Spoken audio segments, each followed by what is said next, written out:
कर्मचारी थे उन पर टीएमसी नेताओं द्वारा लगातार दबाव बना गया। पार्ट नंबर 110 के booth level officer Shri Ashok Das ji को वार्ड नंबर 109 की टीएमसी नेता अनन्य बनर्जी और राजू विश्वास ने बार बार धमकियां दी। उन्हें चेतावनी दी गई कि अगर उन्होंने चुनावी लिस्ट में किसी भी अवैध वोटर को हटाया तो न सिर्फ उन्हें मार दिया जाएगा बल्कि उनकी पत्नी और छोटे बच्चे को भी नुकसान पहुंचाया जाएगा। आज टीएमसी के इन कारनामों के कारण पश्चिम बंगाल में रोहिंग्या और बांग्लादेशियों को छोड़कर कोई भी सुरक्षित नहीं है।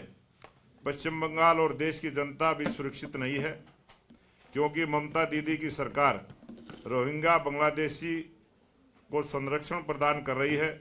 यह उनके वोट बैंक हैं। साथियों, जब एक सरकारी कर्मचारी को यह विश्वास दिला दिया जाए कि कानून उसकी रक्षा नहीं करेगा, पुलिस सत्ता के इशारे पर चलेगी और सच्चाई की कीमत जान से चुकानी पड़ेगी, तो यह सिर्फ एक व्यक्ति की त्रासदी नहीं रहती, यह लोकतंत्र की हत्या बन जाती है।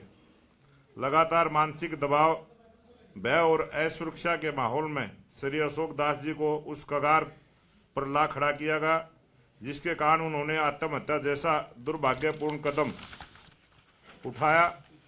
मैं पूछना चाहता हूं, क्या यह सिर्फ एक आत्महत्या है या सत्तारूढ़ दल के दबाव में कुचले गए एक ईमानदार अधिकारी की चुप कराई गई आवाज है?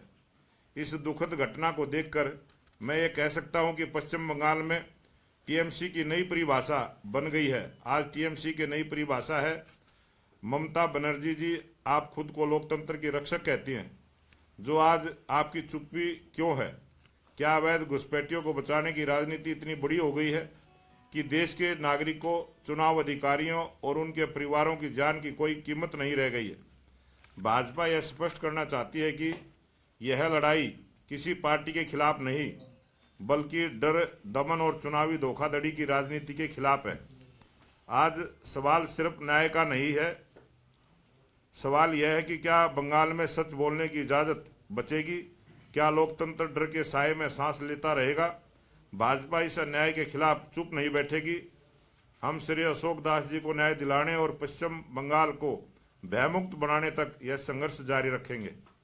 ममता बनर्जी जी के शासन में बंगाल अब सोनार बंगला नहीं बल्कि खूनी खेल का मैदान बन चुका है, जहां एक और सरकारी कर्मचारी अपनी ड्यूटी निभाने के डर से जान दे रहे हैं, वहीं दूसरी ओर सत्ता के संरक्षण में पल रहे गुंडे खुलेआम चुनाव आयोग की प्रक्रियाओं को आग के हवाले कर रहे हैं। अशोक दास की मौत का जिम्मेदार कौन है? क्या ममता दीदी अपने इन नेताओं पर कार्रवाई करेगी या हमेशा की तरह उन्हें इनाम दिया जाएगा? इन घटनाओं का सिलसिला यही नहीं रुकता। उत्तर दिनाजपुर के चाकुलिया में जो हुआ वह डराने वाला है।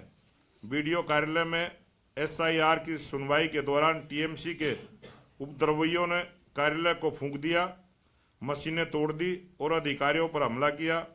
बहाना क्या बनाया गया? अल्पसंख्यकों के नाम हटाए जा रहे हैं।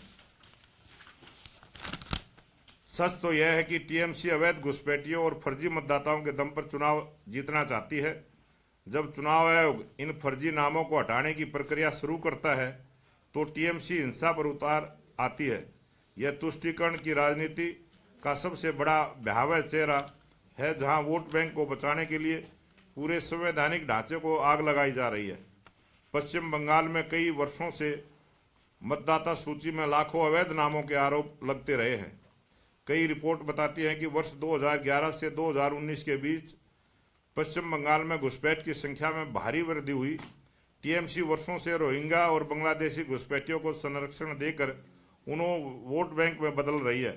पश्चिम बंगाल में अवैध बांग्लादेशी घुसपैठियों को निकालने, सही नाम जोड़ने और हर युवा को वोट देने का अधिकार दिलाने के उद्देश्य से चुनाव आयोग विशेष गहन पुनरीक्षण एसआईआर चला रही है, लेकिन दीदी और उनकी पार्टी को इससे बहुत दिक्कत हो रही है। आज बंगाल में फेक आईडी रैकेट सक्रिय है। ये देशद्रोही तत्व 10,000 रुपये से लेकर 10 लाख तक में हमारी राष्ट्रीय पहचान को बेच रहे हैं। ये घुसपैठिए इसी फेक आईडी के सहारे न सिर्फ वोट डाल रहे हैं बल्कि बंगाल के बच्चों की नौकरियां भी छीन रहे हैं। बंगाल की सुरक्षा को ध्यान में रखते हुए केंद्र सरकार ने राष्ट्रीय सुरक्षा के हित में सीमा पर बाड़ लगाने के लिए राज्य सरकार से जमीन मांगी थी, लेकिन टीएमसी ने सहयोग करने से इनकार कर दिया। तुष्टीकरण की राजनीति का सबसे खतरनाक उदाहरण ममता सरकार द्वारा बांग्लादेश सीमा पर 72 संवेदनशील स्थानों पर बॉर्डर फेंसिंग के लिए जमीन देने से इनकार करना है। यह फैसला सीमा सुरक्षा बल बीएसएफ के प्रयासों को बाधित करता है। यह अवैध घुसपैठ को खुला निमंत्रण भी देता है। जब राष्ट्रीय सुरक्षा की कीमत पर वोट